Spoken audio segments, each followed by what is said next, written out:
happening right now, a grand jury hearing for former Austin police officer Geoffrey Freeman. Members will decide if he will face criminal charges in the shooting death of 17-year-old David Joseph. Alicia Inns is at the courthouse with the latest. Good afternoon. This is a case that we have been following for 3 months now, ever since it broke back in February.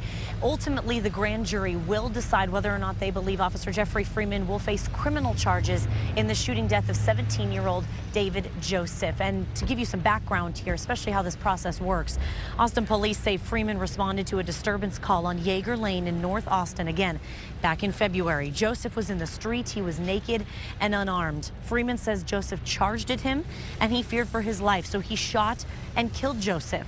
An autopsy released a month after the shooting showed there was Xanax, antihistamines, and marijuana in Joseph's system.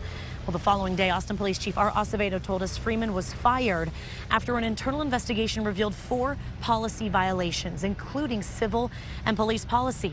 The Combined Law Enforcement Associations of Texas immediately announced its plans to appeal the decision. When it comes to a grand jury hearing, it's typically a bit more relaxed. There's no judge present, and proceedings are kept in very strict confidence. We actually spoke with Mindy Mumford. She's a former assistant DA and current defense attorney about how this works. She says that this can end up being a pretty one-sided process. You know, people have to remember this is not a full-blown jury trial with all the witnesses that would be presented later in a courtroom. There's not a court reporter present when the grand jurors are deliberating. Defense attorneys aren't allowed in.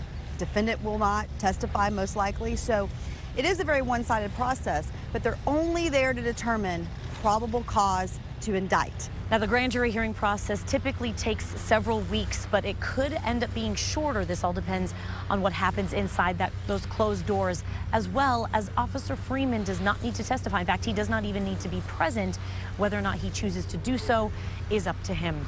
Reporting in downtown Austin, Alicia Inns, KXAN News.